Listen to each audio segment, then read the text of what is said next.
Yo, it's Monty with the facts. Welcome back to the pit. Degens, IDP, where the grinders commit. Defensive dogs eat. Watch the numbers collide. While the rest chase points, we got the shutdown side. Degens, IDP Blitz. We break it down quick. From the sacks to the picks. Every tackle we pick. Matt Monty with the stats, bringing heat to the mix. If you want that edge, better tune into this. We blitzing through the tape like a corner off the edge. Knowledge stacked higher than the safety on the wedge. From the trenches to the zone, we controlling the tone. Offense gets the shine, but defense builds the throne. Degens, IDP Blitz.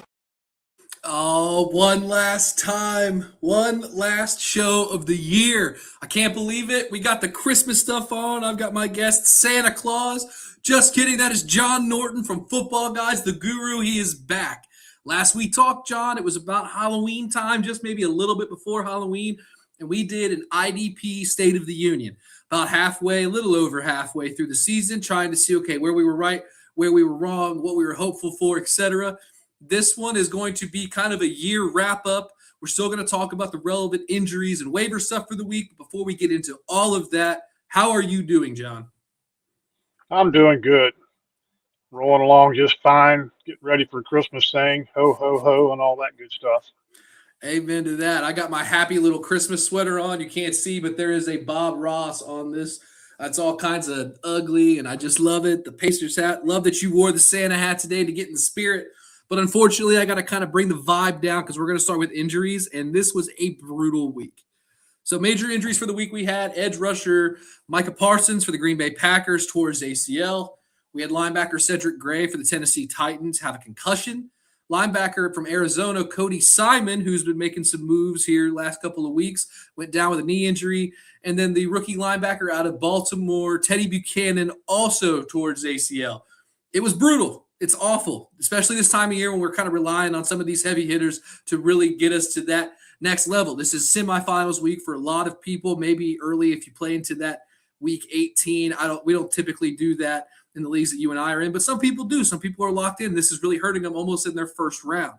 But I want to start with Micah Parsons because it shouldn't take us that long. It's probably going to be more of an in memoriam segment. What do you expect from a guy like Parsons coming back? Because I don't believe he's going to be the full Micah Parsons until probably 2027. Yeah, I would agree with that. With an injury that happens this late in the season, most of the time, they give those guys a 9 to 12 month recovery to get back on the field, but it's quite often a year and a half to 2 years before they're all the way back. Because even once your physical part is healed up, there's a lot of mental anguish that goes along with that, and being able to trust that the knee's good and all that stuff. So if he was playing a different position, a quarterback maybe that doesn't put as much stress on the speed and the cutting and putting all that pressure on the knees, but edge rushers, it's tough for them to come back real quick on these things. Absolutely. And it sucks because Parsons was having just a revelation type of a season. I mean, he was really, really challenging for career highs in most of his statistics. Obviously, we had the big news for the trade at the beginning of the year. He goes to a Green Bay team that has been fantastic to watch. They're now getting brutalized by injuries. You had Christian Watson go down last week as well. So the whole vibe in Green Bay sucks right now. There's not really much else to go on over Parsons. I don't think there's a credible replacement that's just going to step in and get Micah Parsons' numbers. Rashawn Gary might get a little bit of a bump, but honestly, I could see teams scheming to block Gary more, double teams more often, maybe scheming towards him as opposed to having to worry about a Micah Parsons. Do you see anybody for Green Bay that's going to step up in this opportunity, or you kind of just go to the next team and try to find somebody else?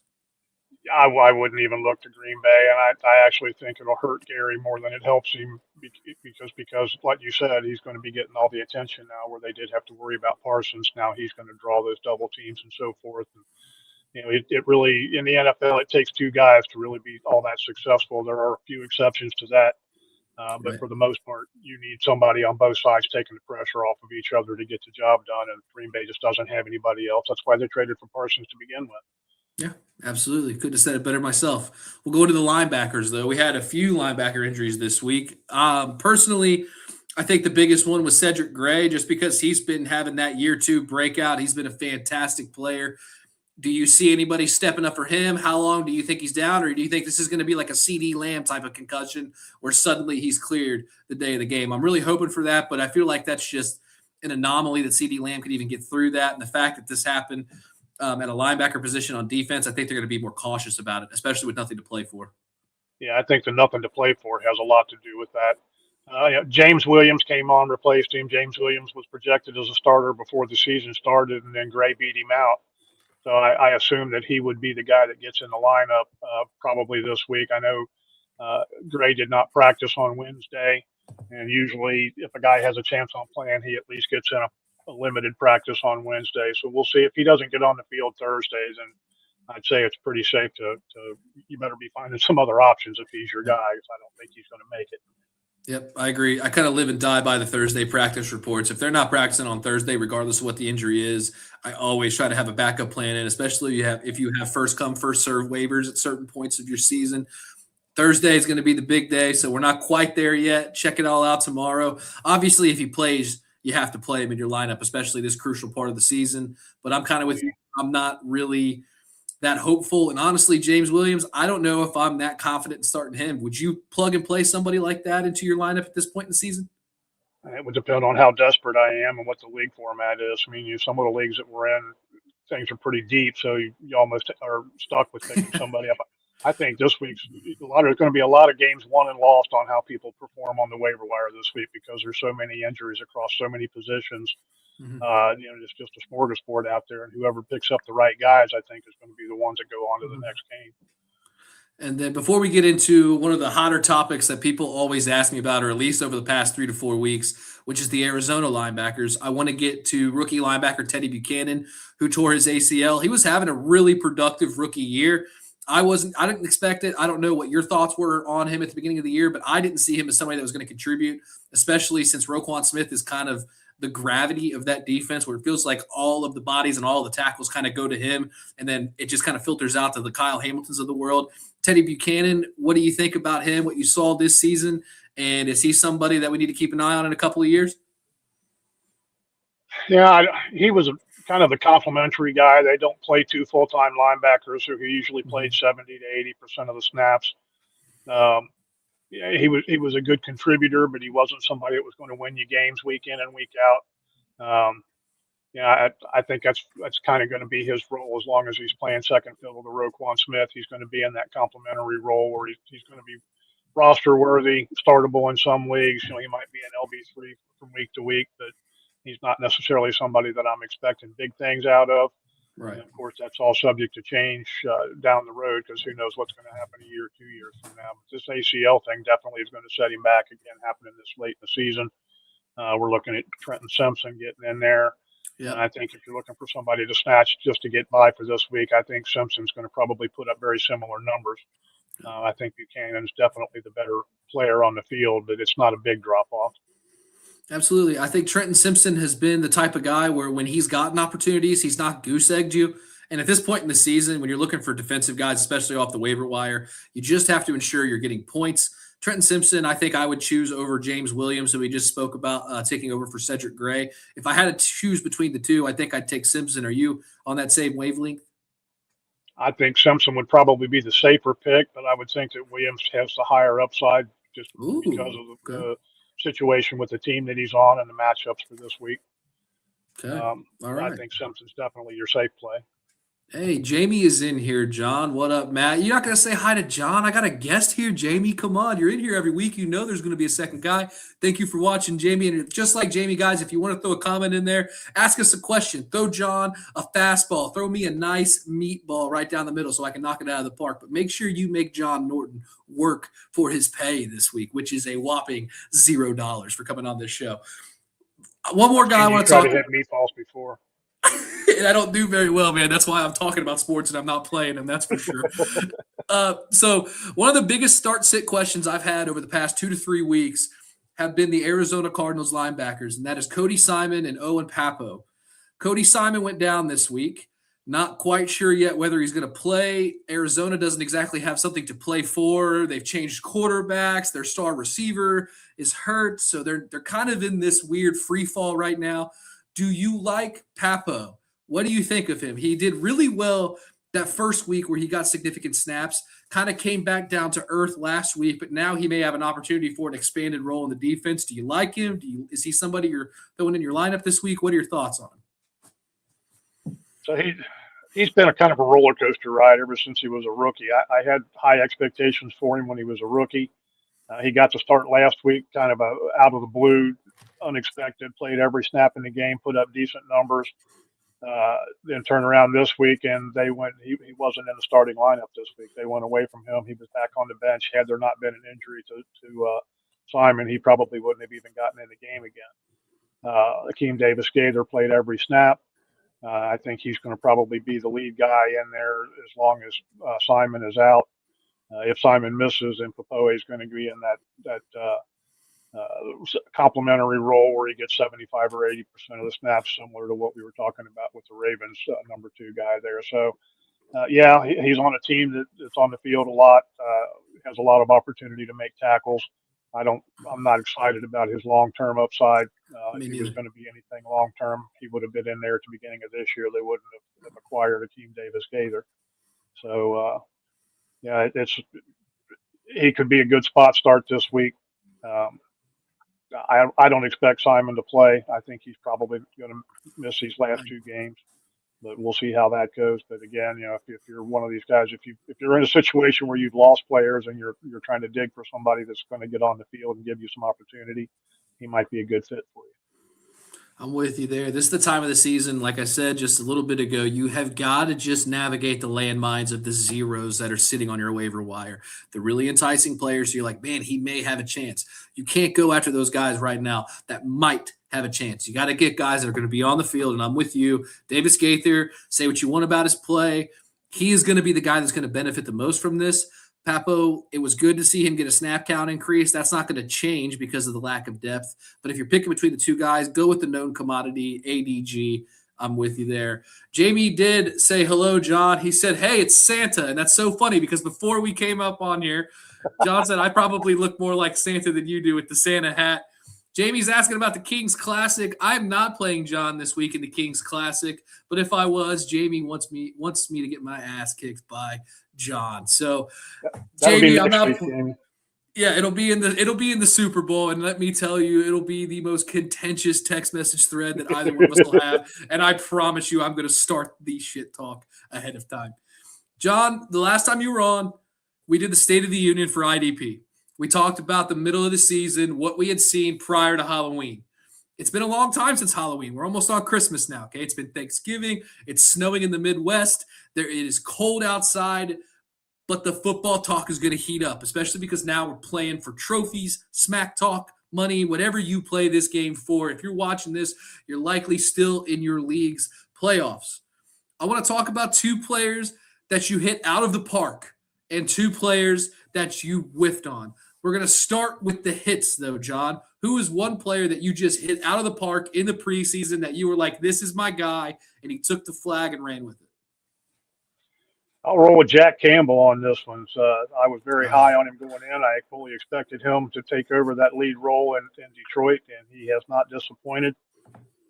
He has just been extremely dependable, as consistent as you can ever expect out of a linebacker, putting up big numbers every week, solid numbers every week, contributing not only with solid tackle numbers, but he's getting into the big play columns.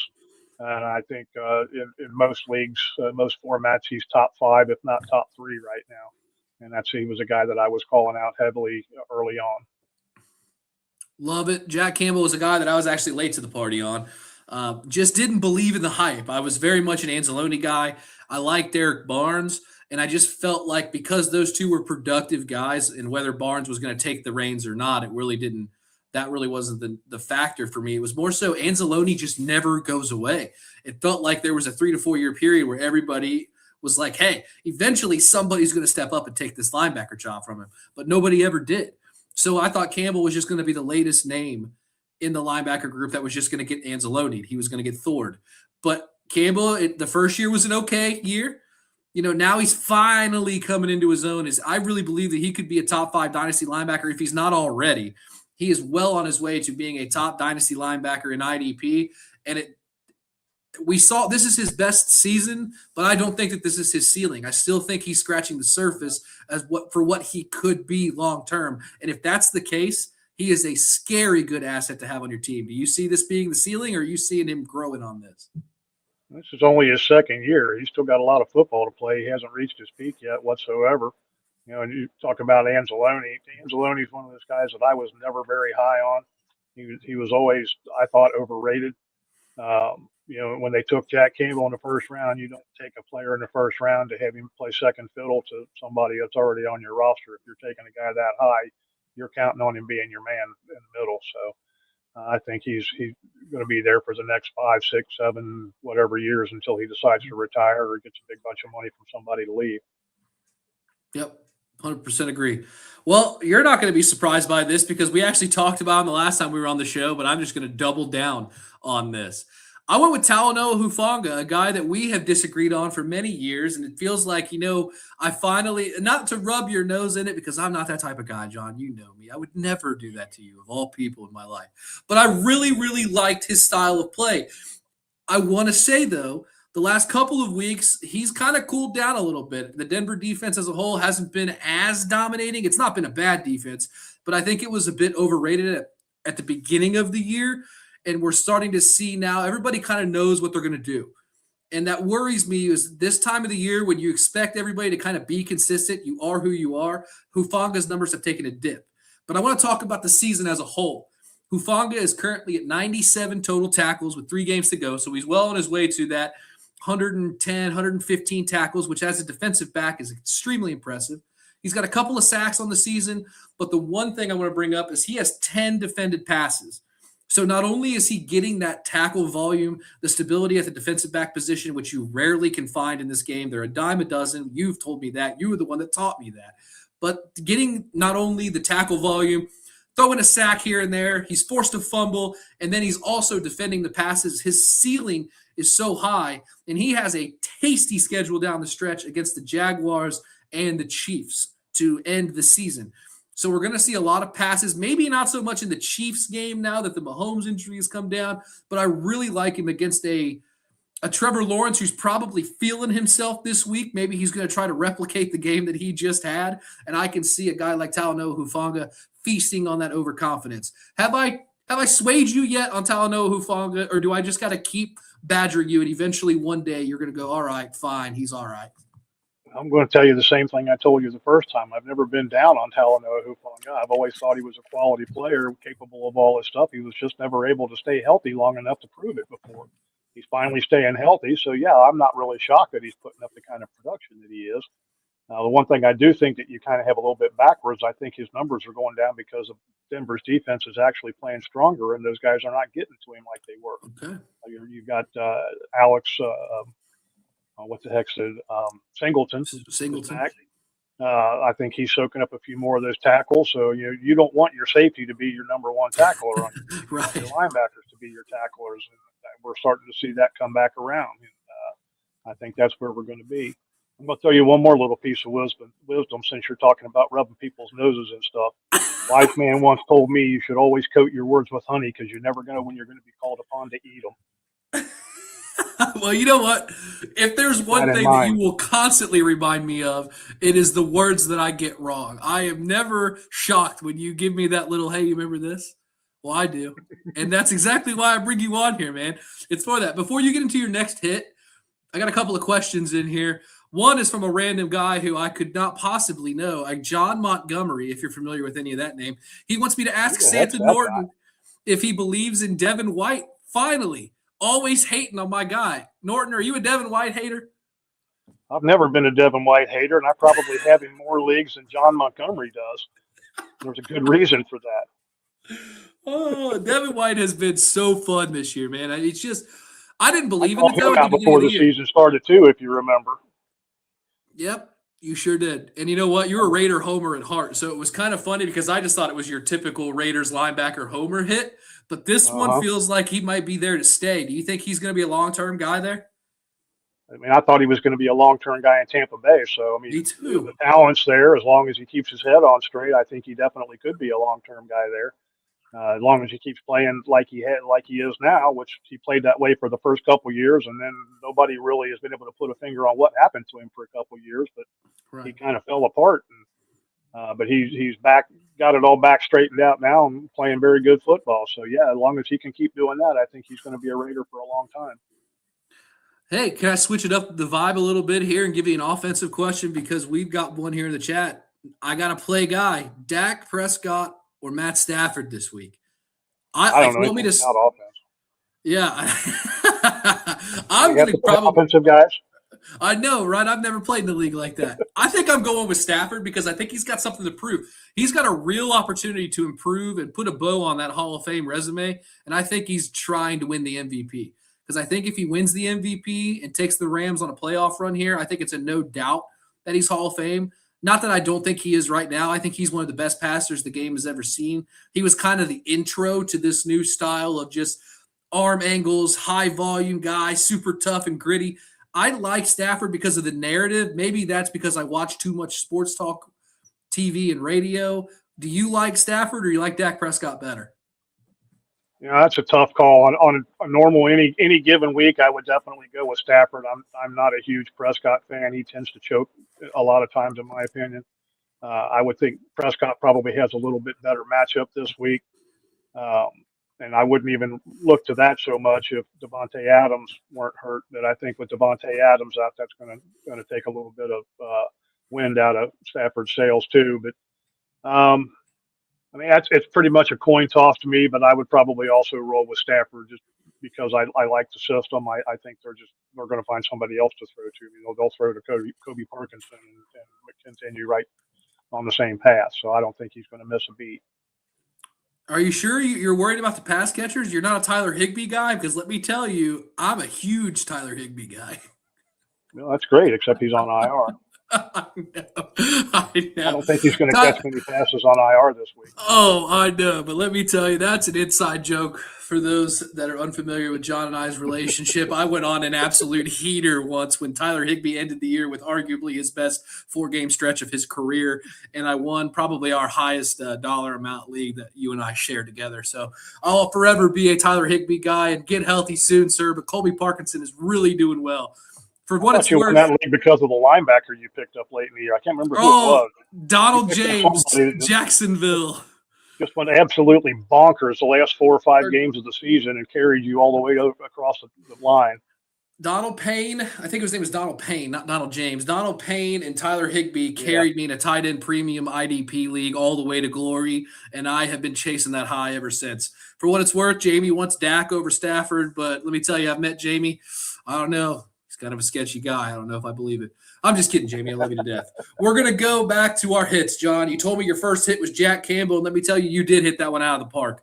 Can you follow it up with an even better one? Who was your second hit of the year? Jordan Battle. Ooh, yeah. I called out Jordan Battle in the preseason because as soon as the Bengals screwed up and fired the best defensive coordinator they've had in a long, long time, I kind of saw it coming that this was going to be an issue. He was going to be busy because people were just going to run the ball down their throat. It started happening at the end of last year. Battle got promoted into that spot. They let everybody else go and handed him the job. It's a volume thing. I mean, he's a good player as well. He's young. I think he's going to improve on the field going forward. I just called that one from the get-go that he was going to be one of the top defensive backs in fantasy game, and he has not disappointed at all. I think a couple leagues that we're in, depending on your format, he is number one or at least in the top 5 in just about all of them. Makes interceptions. He makes some big plays. He'll defend passes, and he makes a slew of tackles every game because the linebackers and everybody in front of him doesn't. I agree. He was on the waiver wire way too long in most formats that I was in. He just, not the ones with you and I in there, trust me, because you and I are kind of fighting over him. I also loved him. I don't think I was as early as you. You were pretty much on him from the get-go. I think I'm more of a toe-the-water kind of guy, especially when it came to Bengals defenders, and it was mostly because I just didn't know who was going to stick. There was a while there where there wasn't really stability in the secondary. I do think that this year, though, if there was ever a bright spot in the Bengals defense, and I know that sounds like an oxymoron, the secondary's been pretty good. Jordan Battle is a good player, not just for IDP, but in football terms. And DJ Turner, who's been a pretty good cornerback for us. Hopefully we can find an edge rusher that plays on the field because it seems as though that's the one position on the field that we'll just never, ever get right. But I could go on for days. Love the Jordan Battle call out. My second guy was the Wait a land minute. man. Wait a minute. Ah, Wearing a Packers hat and saying we to a Bengal. What's up oh, with that? Pacers, Oh, Indiana, I'm man. sorry. I thought it was Packers. Okay. No, All right. I listen. stand corrected. Oh, Rocky, Continue. You're fine. you're gonna try to throw me out there like I'm not a Cincy boy who was playing on the Batavia Cobras back in the day. I'm going with the landman. I called him out in the preseason. I wrote an article in the preseason about how much I loved him, how much the opportunity that he was going to have this year in that defense, and he is also not disappointed. We're at 118 tackles on the season. He just came off one of his best games of the year with a 10-tackle performance last week against the Lions, but he also has forced 4 fumbles this year, and they didn't come in one game. He had 4 separate games where he forced a fumble. He has 2 fumble recoveries, 6 defended passes, and he's got a sack and a half on the season. He's a do-it-all inside linebacker. He's somebody that you always want on your team. And it's funny, the stat sheet that I pulled up is from a league that you and I are in, and I can see that you have him in this league. So I don't think that we're going to be disagreeing with each other here, but Landman was somebody that I was on early, and it not just because of the TV show and his name being a fun thing to say, but he just had an opportunity. And I do believe that when you have good quality players that just haven't had a chance to show it, getting into a new system and getting the opportunity to play, you almost have to take a risk on these guys the entire time. And I didn't think he was terrible in Atlanta. He just didn't really get the opportunity to shine. You like Landman, or am I crazy? Well, you're crazy, but yeah, I like Landman just fine. Yeah, I talked about him extensively in my preseason work and stuff. It's a situation where he's not Ray Lewis. All right, he's a good NFL player in a system that is a perfect fit for what his strengths are. He's a very intelligent player, very dependable, doesn't make mistakes, doesn't miss tackles, gets people in the right place. He's a good leader in that defense as well as being a good player in that defense. And I just think it was a good fit all the way around. He came to that team following the defensive coordinator. He knew the system going in. There really wasn't anybody there talent-wise to challenge him or anybody drafted that was going to put any pressure on him. So it was basically his job right from the start, and I think he's taken the reins and done a very good job there. I expect he'll be there for a while. I do too. I think the Rams are going to be scary, especially because they've got the opportunity to also get a top 10 pick here with and they're not normally a team that invests a lot in the draft, except for now we're seeing over the past couple of years, we're seeing a lot of young, productive players on both sides of the ball. Their defense is nasty. It's not talked about near enough. And I think it's just because Sean McVay kind of steals all the spotlight on offense, but their defense is good, and they're fantastic at getting players that you maybe not otherwise haven't heard of, but they're just good at putting them in a system, and they just all cohesively work together. And you're seeing it's not like one guy takes it from another guy's statistics. They just perfectly complement each other. And you've got 4 to 5 guys that you can have on your IDP team that are weekly starters on this same defense. So I think it's fantastic. I was very happy to have him at the beginning of the year talking about him. And it's obviously great when you can hit on something like this, but we're not perfect, John. I know that I like to tell you that I am, but I am far from it, my man. And I'm going to go ahead and guess you probably are too. We've both missed. Some have missed harder than others. We'll let the viewers decide. Who is your biggest miss this season from the preseason? I think my biggest miss was Edgerrin Cooper from the Packers. Ooh, okay. He was a guy that I had right up there with Jack Campbell. I even talked about him when we were in Canton at the convention. On the panel, talked about him being the guy that I expected to step up. I mean, everything was just pointing in that direction. He came out like gangbusters the first few games and then tailed off for a long period of time there. He's starting to come back now. I think the biggest part of this, I think he's dealt with some pretty ugly nagging injuries for much of the season that have slowed him down. I think we're finally starting to see him come out of that, and the numbers are coming back a little bit. So they weren't there. He was a bust, not really a bust, but he was far less than what I had anticipated. So I'm going to call him probably my biggest miss, mostly because I was so high on him early on, and then I talked him up so much, and for him to kind of flatline for 8 or 9 games in a row, whatever it was, maybe not quite that many, but it sure felt like it. See, I don't blame you.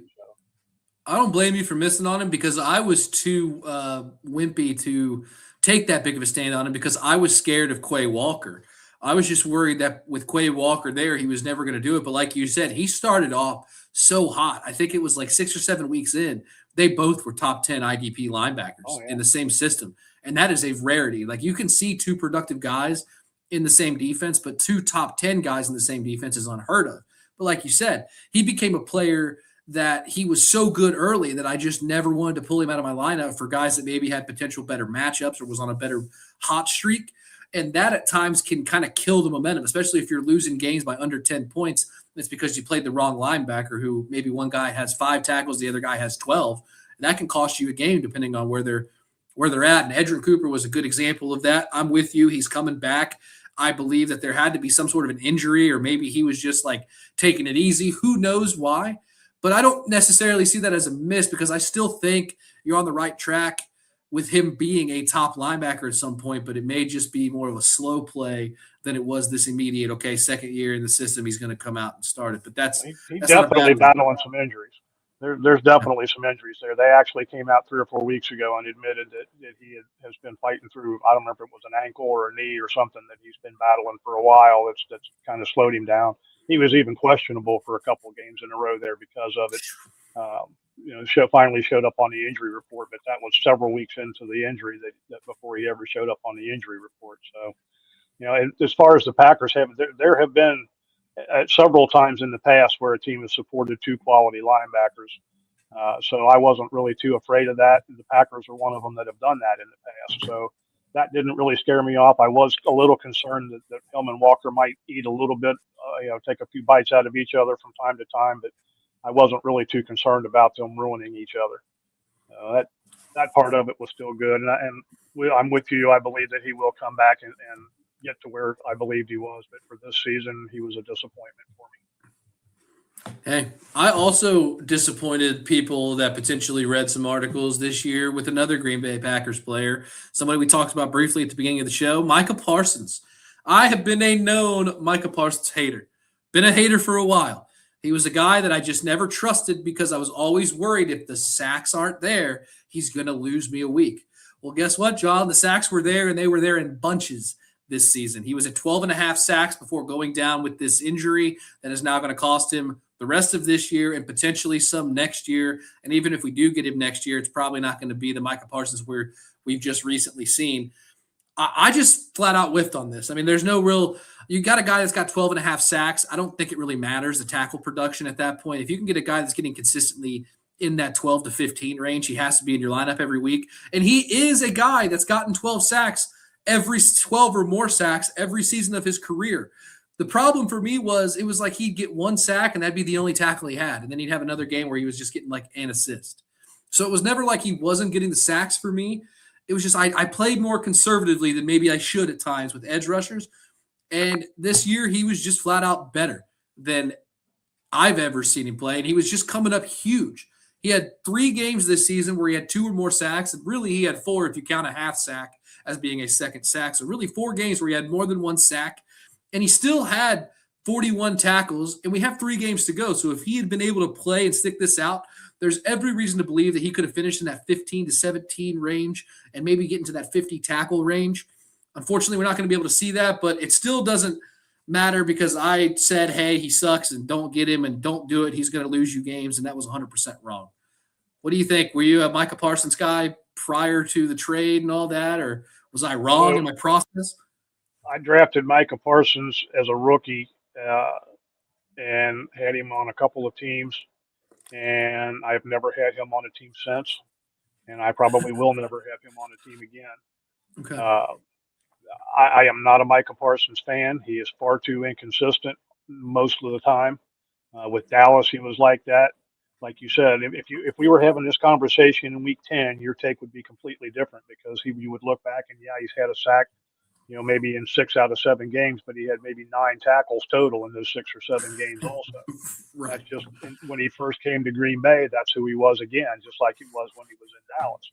Now, granted, over the last 6 weeks or so, he's picked that up and he started making an impact in the tackle columns. He's making an impact all over the place, and he's been a different player. If he can get back to being that player again, and that is the player he is going forward once he gets healthy, then I might become a Micah Parsons fan. But I am 100% with your original take on Micah Parsons up to this point in his career. Well, before we get to your second one, Jamie's biggest miss was Deion Henley. And you know what? I'll say it. I don't think Henley's a miss. I don't think he's that bad. I've seen a lot of negativity surrounding him lately, and I think it's because he started so hot that we expected that to be what he was going to do every week. And I do think that there are some players that just pop off, have really good games, and then the weather starts getting cold. Defensive players, you start wearing down. You're in a car crash. Your whole job is to create a car crash every play. And I don't think that your body is going to just hold up regardless of how old you are at that position if you are a high volume tackler. I don't think Henley is I don't want to say he's like a superstar stud like I was saying at the beginning of the year. I thought he was a top 3 dynasty linebacker. But I also don't think he's fallen off consideration. I think he's going to be there for a long while. And I like him in a hardball defense. What do you think about Deion Henley? I think Deion Henley was very hot last year. He was a pretty big surprise. I was pretty high on him going into this year. He has been rather disappointing on most weeks. His inconsistency has been the biggest problem that I've had. He's had some good weeks, but he's had a lot of vanishing weeks too. So I don't necessarily put that so much on him as I do put it on the Harbaugh defense.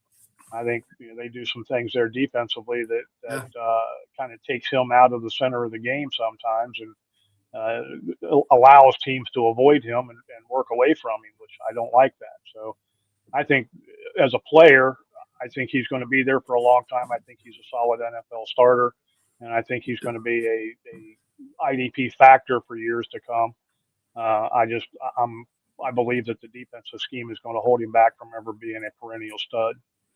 I agree. I think he's a high-end linebacker too, with linebacker 1 upside in some weeks. But I changed my stance from earlier this year where I was like, build your team around a Henley. I think Henley's a guy you plug in if you've got somebody else like a Foye or a Roquan for lack, or a Jack Campbell even. I think he's a quality number 2. I just think I would be nervous if he was my best linebacker at this point. But Jamie, I don't think that's a huge miss. I think it's just more of the expectations thing. And that's kind of the theme of what both you and I have been talking about here with our misses. It's just there's a high expectation we have for some of these players. Like we just talked about Micah Parsons. He's got arguably the best name recognition in all of defensive fantasy football. People know who he is, whether it's the podcast, whether it was the ex-Dallas Cowboy, or whether it's the fact that he was probably a part of the highest profile trade of the season. But with those names, the expectations rise, especially with edge rushers. That's the sexiest position on the defensive field, really. It's who's the guy taking the quarterback down, doing the fun dances and all this stuff. And I just think it's expectations. You have to understand that if you're going to have high expectations for these players, there's a high likelihood that they're never going to meet them, especially if you're as insane as you and I are. Who was your second miss this year, though, man? We got one more, I'm sure. Kobe Turner. Oh, yeah, me too. Kobe Turner, after what he did last year, I can't remember how many sacks he put up, but I mean, he was amazing. He was a dominant player at a position where there aren't many dominant players. It's a very shallow position to begin with. He took over when Aaron Donald retired, and I thought, the numbers, if you had looked at his numbers last year, you could have changed his number and you would have thought it was Aaron Donald. It was that kind of number that he put up. So I expected him to carry that over into this year. We're starting to see Kobe Turner heat up. He has 4 sacks in the last 4 games. So it's coming around. I think he's still the same player that he was, but for whatever reason, the numbers just haven't been there. The production hasn't been there for the bulk of the season. He was a bust. I had him in several leagues, and I cut him in most of them, if not all of them at this point. He's somebody that's back on my list of guys to maybe pick back up. But, if he can carry over what he's got going now into next season, he might turn into being that player again. But for this season, he was pretty much a bust for me. Yep, I agree. And even Jared Verse started slow. That whole defensive line last year was like an all-star team. It was like it didn't matter if you had one of them on your IDP roster, you were probably going to get some high-quality points, and it didn't matter what week. This year, it's been inconsistent, I guess, is the best way to put it. Up and down. Yeah, and it's not because the players changed. It's more so that the Rams maybe haven't had to play the defense that they've had to play lately. They're they're rolling on all cylinders. Their secondary is good. I think it was Cameron Kinchins at some point was the highest rated defensive back in all of football for a while. The addition of Landman in the back there. I don't know what it is, but I'm with you. I was really big on anybody on their defensive line this year. And this year, the inconsistency has scared me off. I still think that I would defer to Jared Verse as the only one who is an every week starter, with the others being more matchup dependent. Who are they going up against one-on-one on that line? But I was with you there too. I really loved everything that they did last year, but it has not been this. It's a different year. We see these guys suddenly. I don't know if it's I don't know. I don't understand why you can be, like you said, he was like Aaron Donald light. Now, obviously, there's only one Aaron Donald in the world, but the numbers suggested that they did not miss a beat losing a first ballot Hall of Famer because they picked up this young dude who was doing the exact same thing in the interior, stopping the run, getting some sacks, doing pretty much everything you could expect a dynamic player at the position. And like you said, it's a position that doesn't get a lot of love and has highly volatile players. If you're in true position IDP and you have to play these guys, you know that better than anyone. You're lucky if you get a guy that gets 2 to 3 tackles. So seeing a guy like Kobe Turner, who was getting sacks, 4 to 5 tackles a game, maybe a defended pass here and there, it was like, oh my God, who is this guy? But it's expectations. We expected him to live up to that name, and maybe it was just a fluke good season. But I don't blame you for being wrong there, because I too was wrong there. But I got one that may beat it, one that I was more wrong on. And I hate it because I also wrote an article about this guy at the beginning of the year for our company, Footballguys, and that was Nick Bonito. I was a big Bonito hater at the beginning of the year. I did not think that defense is loaded with talent. I'm a big Jonathan Cooper guy, and I still think Jonathan Cooper has had a fantastic season there. I don't think I was wrong in believing that Cooper was going to be good, but I also thought it was going to be at the expense of Nick Bonito. And Bonito has been all gas, no brakes, especially 2 of the last 3 weeks. He's been on fire with 3 sacks over the last 3 weeks. He's got a total, he's got a total of 9 tackles over those same 3 weeks, 3 sacks, an interception, a fumble recovery. He's doing it all.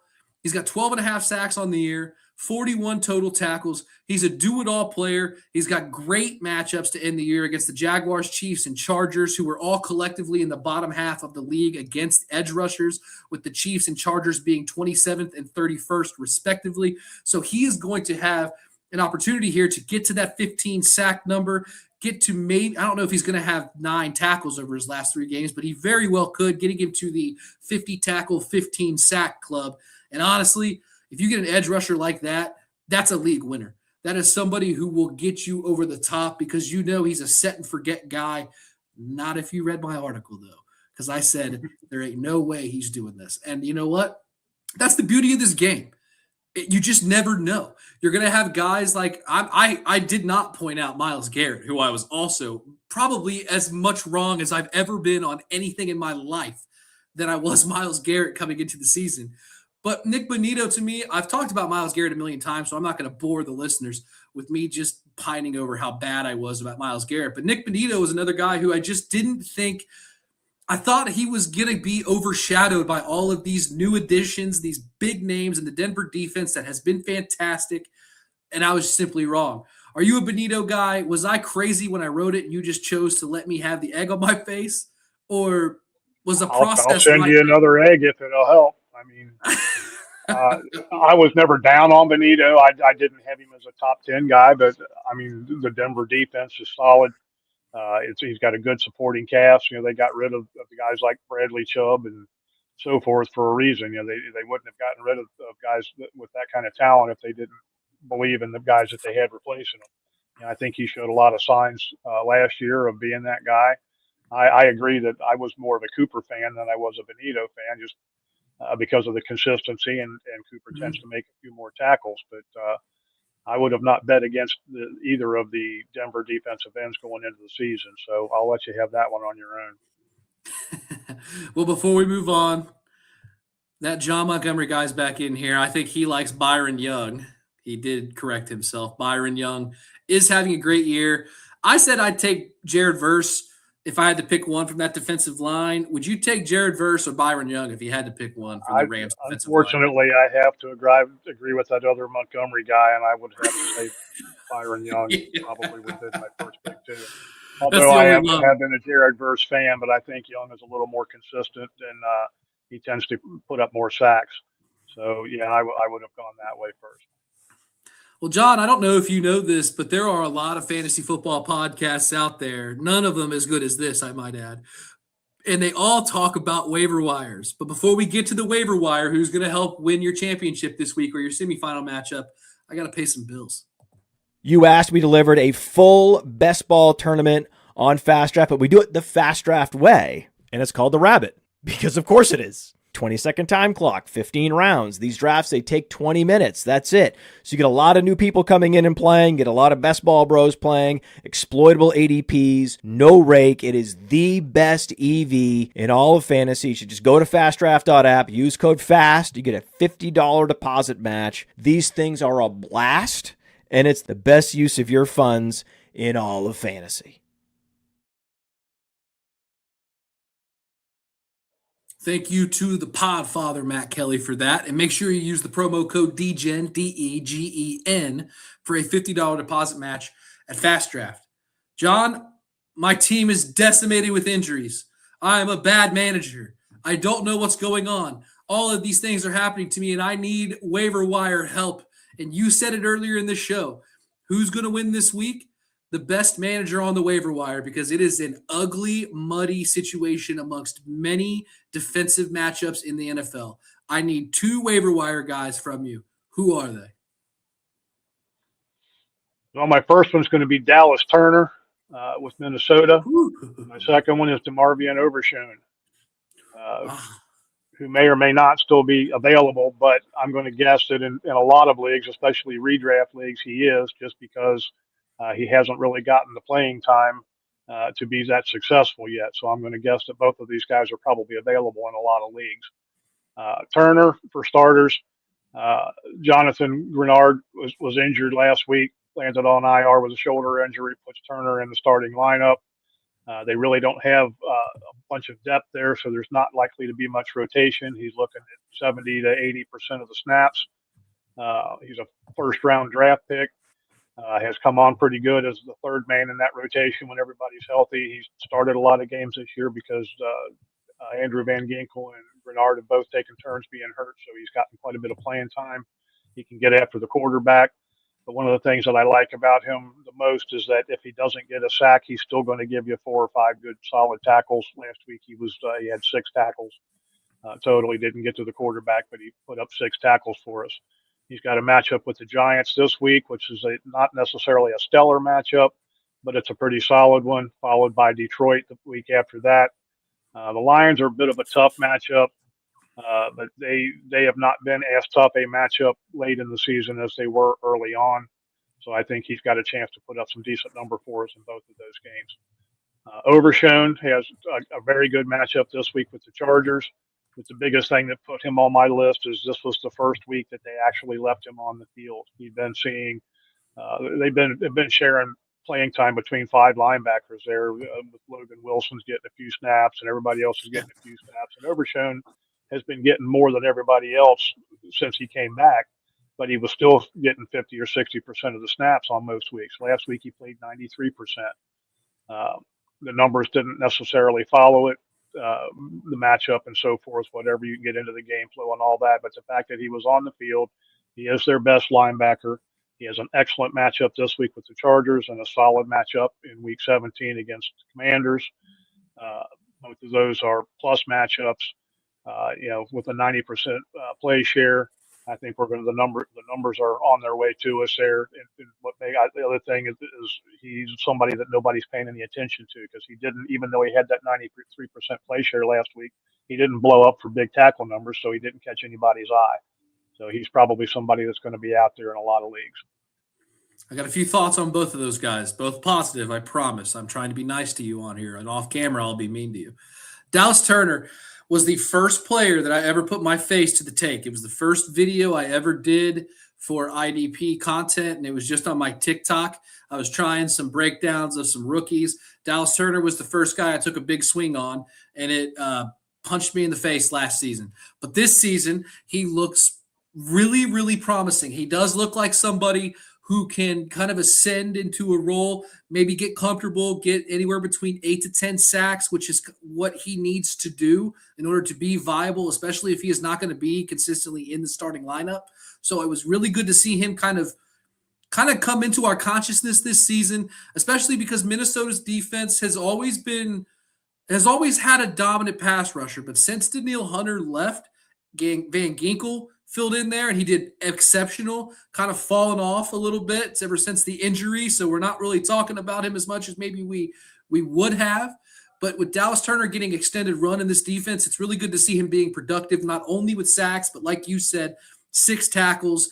You just know you can put him in there and you're going to get points. I'm very excited to see him this next couple of weeks now that the competition is gone, even though the one league I have him in that we share, I lost last week to that dang John guy. And the second person that you talked about was DeMarvion Overshone. I've loved DeMarvion Overshone. I think he's fantastic. And I do think that once he finally gets fully healthy and has a full season, probably next season, he is going to be a standout guy. That linebacking core really makes me nervous. There's 5 to 6 guys getting snaps, and he wasn't the one that was leading the group. Now he's coming off of he basically tore every CL in his knee. So it's not like I was expecting him to come up there and just be a gymnast all of a sudden. But I'm with you. He did okay in those games. It just wasn't starting linebacker quality okay. But he's built on those games each week. This week might be the week we finally get to see flashes of the guy that I'm hopeful for that we're going to get next season and the following seasons in IDP, especially in dynasty leagues. So I love the Overshone call out there.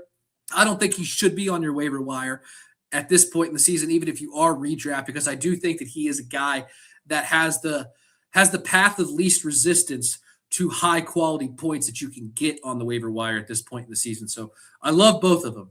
And I went with a couple of other ones too. Oh, of course. You don't have to raise your hand, John. You were my little league coach. You just slapped me, man. Get me going. Just want to point out to you that if we both win this week in the Butkus division, you will see Dallas Turner again. Dude, I cannot wait. I got to get through Wiggins. I got to get through him first. I got Gary Davenport this week in 2 experts leagues. Oh, so, kick Gary's ass for me, please. Kick his, you know what. So. We'll keep our fingers crossed. You know how I feel about commissioners in any fantasy league because you commission everything I'm in. And I always love to push back on authority. The guys I'm going for this week. We're going to make you a commissioner one of these days, whether you like it or not. So get used to it. I'll pass, brother. I'll pass. I don't want that. I can dish it. I don't want to take it. The guys I went, whether you like it or not.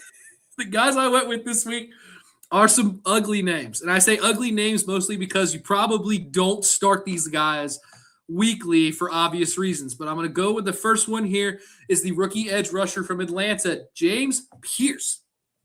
James Pierce started off really, really slow, ugly. Wasn't getting in. When he was getting in, he wasn't performing. He flashed a little bit in week 2 where he had 2 assists and a half sack. So it was pretty nice to see him early get it, but then he followed that game up with back-to-back goose eggs, all right? But now he is currently on a 6-game sack streak where he has gotten 8 sacks the last 6 games. He is also getting some other statistics. He has an interception. He's got a forced fumble. He's got 3 defended passes. So he does have the ability to affect the game in more than just 1 tackle, 1 sack, which is a lot of what you're going to see if you were going to dive down into the stats. And he has a tasty matchup this week against the Arizona Cardinals, who are putting back Jacoby Brissett.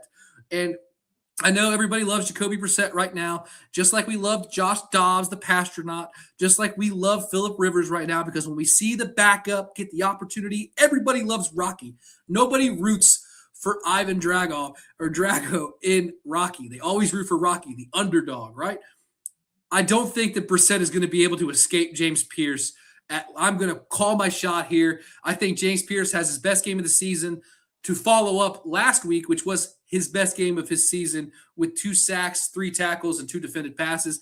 I'm doubling down here. I think James Pierce is going to have another big game, and I think it's going to help you get to your championship game in the fantasy playoffs. And the second guy I would like to talk about is Antonio Johnson. He is the safety in Jacksonville, but he's not the number one snap getter at safety in Jacksonville. He is number 2, okay? And when you got guys that are not playing 100% of the snaps, especially at defensive back, it is risky. But what I love about Johnson is his ability to just give you the consistent stats. He's not going to wow you, okay? He's not a pick 6, 5 sack kind of guy, but he is a tackle volume guy. He's got 52 tackles on the season. We have not seen him get, excuse me, we have seen him only have one game under double digits since week 7. Since week 7, I'll say it one more time. Only one game under double-digit points since week 7, and it's been high tackle volume with a couple sacks, with defended passes, with 3 interceptions on the season. He can do it all. Jacksonville is playing for something. They're playing to kind of get off the Jacksonville stigma. The Colts are going downhill, so the only real competition in this division is against the Texans. So they have to keep pace. They have a tough matchup this week against the Broncos, so it could be a low-scoring game. I like Bo Nix. I don't think Bo Nix is a bad quarterback, but I do think that Bo Nix has a tendency to kind of play, I don't want to say sloppy, but he will force passes. And Antonio Johnson has proven this year that if you force a pass at the wrong time, he can make an impact play on it, whether it's defending the pass or intercepting it. Plus, the Jaguars are using him in blitz packages. I think that he is a safe defensive back to play, especially in your semifinal week. What do you think of Antonio Johnson and James Pierce? You got any comments on either one? Well, you know I have comments. Always, baby. James Pierce is somebody that I 100% agree with you on. You know, he was the second edge rusher drafted by the Falcons this year, but so far he's been by far the most productive. I think he is definitely coming on strong. You talked about the streak that he's got going. Very high on him. I think he's going to be around for a long time. He's one of those guys. He started slow. A lot of rookies start slow. A lot of rookies don't really get going until their second season. The fact that he took off in the middle of his first season, I think, says a lot about what he's going to be going forward. Antonio Johnson, you might see him next week as well, as far as that goes. But, the situation there is I'm a little nervous about, in that the only reason he broke into the starting lineup was because of injuries, and now both Eric Murray and Andrew Wingard are both healthy. Johnson did not start last week, but he did play more snaps than the other 2 guys, and I don't know if that's because they are easing Wingard back into the starting role or what's going on. They play a lot of 3 safeties anyway, so it's not like he's not going to be on the field. But I am a little concerned that his role might diminish a little bit this week or for these next 2 weeks. I do agree with you that he has been absolutely solid. He should be the starter there. No doubt in my mind that he should be starting probably over either one of those guys who are both really, I'm surprised that they are playing as well as they are with those 2 safeties, because both of those guys, in my opinion, are quality NFL backups. I don't see either one of them as longtime starters. But they have played well together. It's a team sport, so they're doing their job. And I think Johnson is their best safety out of the 3. I would really like to see him emerge as the full-time leader of that group, play every snap going forward. Whether that happens, I don't know, but I don't expect it to happen this week. I am going to cross my fingers, though, and hope that he gets enough snaps to put up good numbers, which I think he will. Yep. I love that. I love it when you agree with me. I know it pains you to do that, so I'm just going to suck it in for a little bit. You have no idea. Really quick, our fellow football guy, Jeff Blaylock, Matt for Commissioner 2026. You know, Jeff, there you go. I love the endorsement. I will always take the endorsement, but I'm with you, Jeff. I'm not doing it, man. I can't handle that type of stress. I'm more of a talking. I'm running 3 leagues, and I'm going to retire before too long. And Matt's going to get stuck with one of them, whether he likes it or not. You know, he's I going feel to take over one of my leagues. Hey, you got one for each Montgomery, man. Just give me the easiest. Yes, I do. One, all right. The other 2 Montgomerys already have leagues. Yeah, exactly. You want to sit back there in the corner and give crap to all the commissioners about every decision they make because you've never had to make those decisions. Well, we're going to fix that problem. Well, fair enough, but if the decision is always the decision about something I do, wouldn't you too feel slighted? Well, maybe you ought to pay attention to some of the things that you do. Hey, it's Every a time great I have a area. problem in my league and I'm whining about it or complaining about it, my wife says, "Which Montgomery is it this time?" Well, you know what, man? I live in that gray area. The rules got to be black and white, but I promise you, if there's gray, I will find it and I will Yes, we try know to do that. something with it. All I right, we're can't gonna wait get till some you're a Blitz. commissioner. I can't wait either. I'm sure it's going to be just lovely. I can't wait to blow you up. And yeah, so the peanut gallery has finally responded, and mine. Yeah, see, because you guys are haters, all right? You guys are both named John, and you're trying to put the little guy, me, down. But that's fine, man. I brought you on here because you're a wise guy. You just know the game. You have taught me so much about the game. So I got a few just random questions so you can flex the knowledge here before we get off. The first one I want to do, give me your favorite moment from the season. Maybe it was a matchup deciding performance that you had or something that somebody else made that lost the matchup. What is one of your favorite moments from this season in the leagues you play in? There are so many things that when I saw this question, I'm thinking back and I'm thinking back, and the one that just jumps out at me was the one that just happened Monday night. You know, we're in this Buncus Yeah. division, big experts league that we drafted in Canton and all that stuff, and I'm playing Steve Hungartner uh, in the in the first round of the playoffs, and it comes down to Monday night, and I've got like an 8 point lead, and he has. Did I lose you? Uh-oh. Says I'm still in the show. I don't know if everybody else can see and hear me or not. There you go. No, you are in the show. I don't know what I Okay. did. I don't know what you did either, but you vanished, so I'm not sure if I should keep talking or not. All right. So Hey, anyway, keep so talking. here we are. We're both down. I got an 8 point lead, and we both have a linebacker in this game. He has Dodson uh, from Terrell Dodson from Miami, and I have Peyton Wilson. Dodson makes the first tackle of the game on the first play of the game. He makes a tackle on the second play of the game. I'm like, oh man. Before I know it, I had to turn the game off. I went and finished what I was doing. I came back, turned it on. It was the third quarter, and he was up on me by about 6 or 7 points. So as soon as I flipped the game on, it's the second half, and Wilson's not even getting on the field because what Pittsburgh's doing with their linebackers, and all of a sudden it's a passing down and he's on the field, and I see him break through the line and he starts chasing Tua, and he chases down Tua, bam, sack, boom, I'm in the lead. It was Oh, enough for me to win the game, and then he added a couple extra points for me on the very last play of the game. Peyton Wilson makes the final tackle of the game to end the game. So that's why we're talking about possibly facing each other next week. oh, dude, I love that. Sacks are huge in that league. Yes, they are. I've had the fortune of draft. I went edge rusher heavy in that draft for that reason. And obviously, anybody can look at that and go, "Hey, get an edge rusher."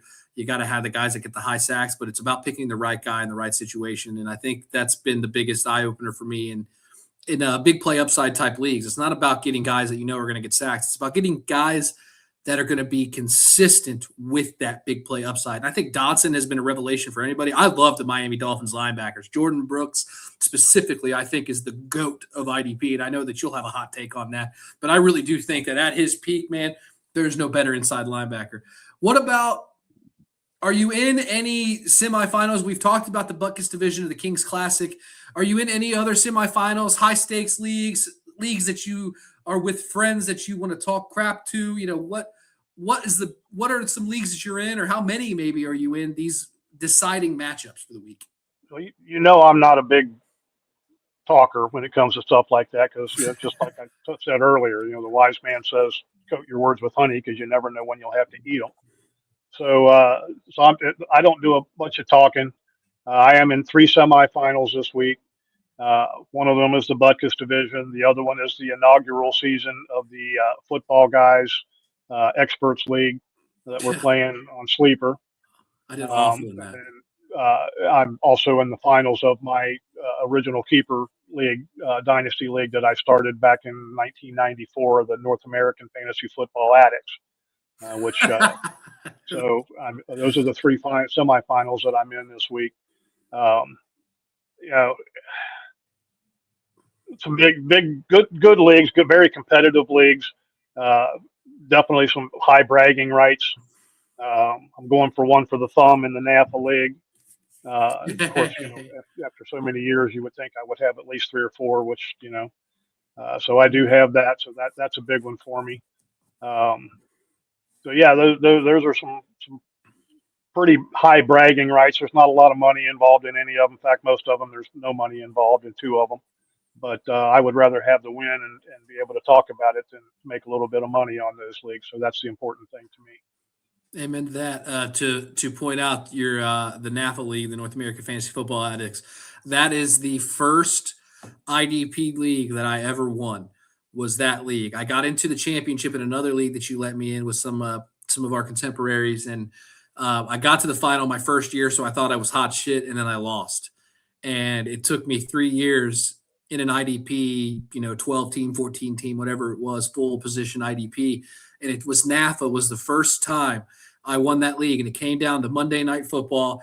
And I had my dad on the phone because he was out of town at the time. It was the last drive of the game, and Alshon Jeffrey catches a touchdown on Monday Night Football, and I win by 4 points to secure my first championship. And honestly, I think it's probably the feeling I chase the most in this is that first one came down to the last game of the season and then seeing it actually happen. My friends in the house, I'm running around the house like I just won the lottery, but really it was because I got to talk crap to 11 people, 10 of which I probably had never met. So it was a NAFA. It has a soft spot in my heart. I love it. And you are going one for the thumb.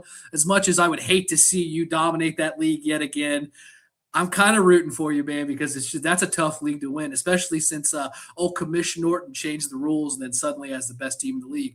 But I won't say anything because I'm the commissioner hater. You pointed that out to my viewers, so I don't want to poke anybody. I had people bugging me for years. You haven't changed anything. Let's upgrade. Let's do this. So I said, fine. You had plenty of notice, just like everybody else did, what the rules were going to be. It's not my fault that you didn't make any changes and make your team good enough to win. Yep. Okay. I got two more questions for you. One of them is I'll say for the end, but this one, are you happy that the grind of writing for fantasy football is done currently? You do quite a bit more than I do. You are more of an in the weeds, write about every single team every week type of guy.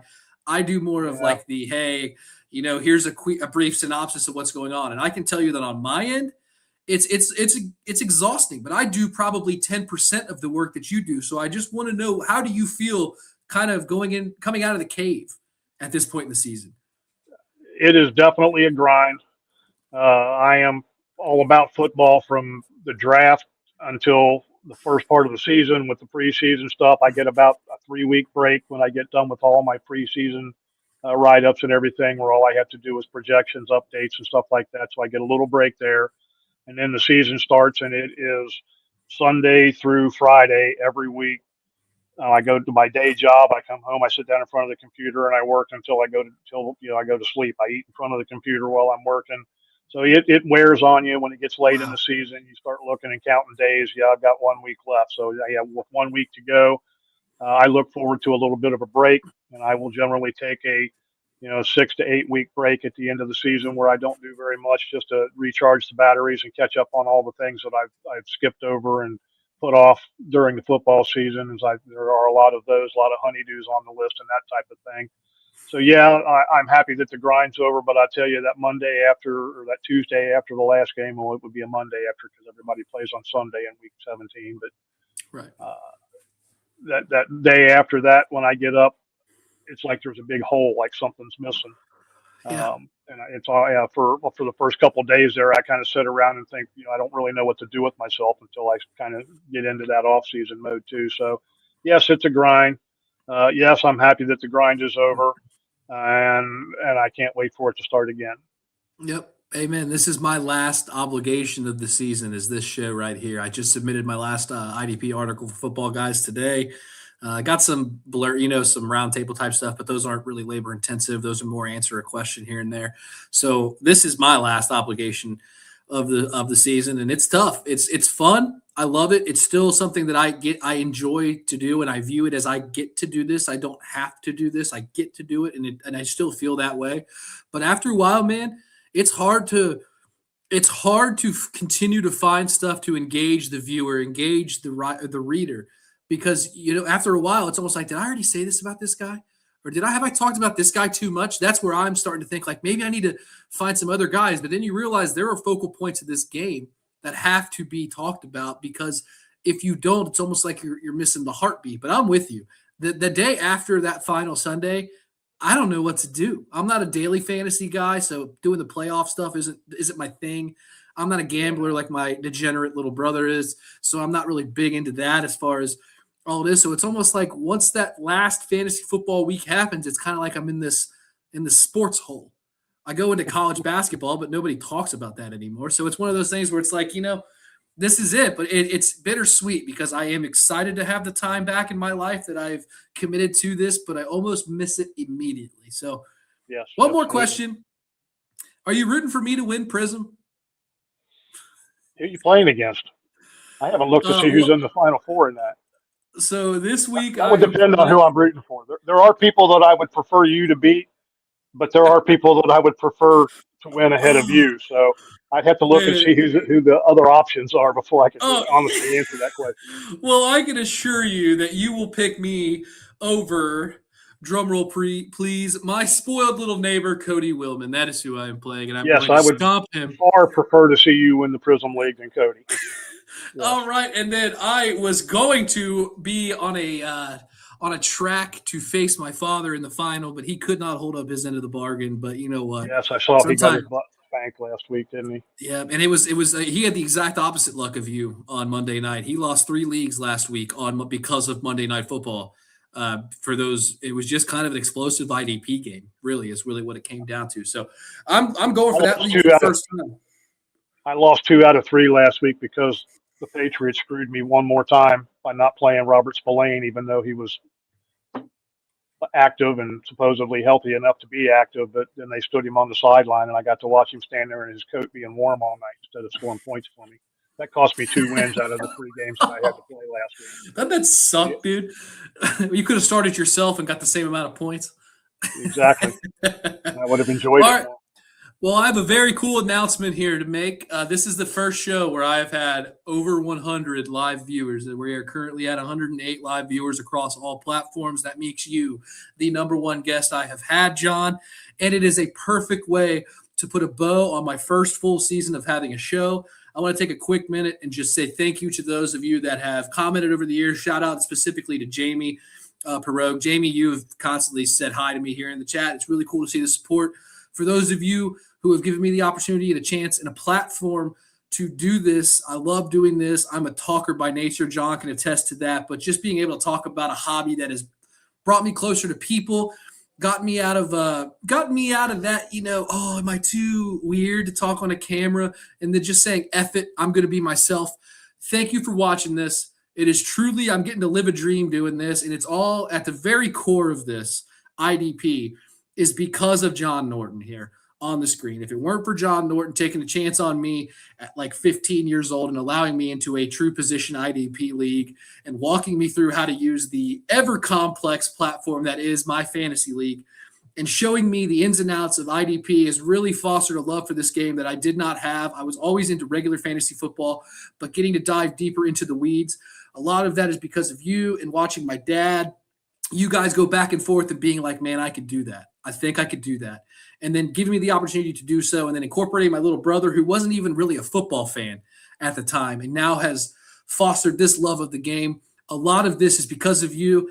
Even though you really couldn't teach me how to hit a curveball, I won't talk about that so much. I was not the best third baseman you ever had, but I like to think I was a pretty darn good fantasy football player to have in your leagues. And I want to say thank you. Thank you to everybody that's watched this. John, you have any final thoughts before we leave for the year?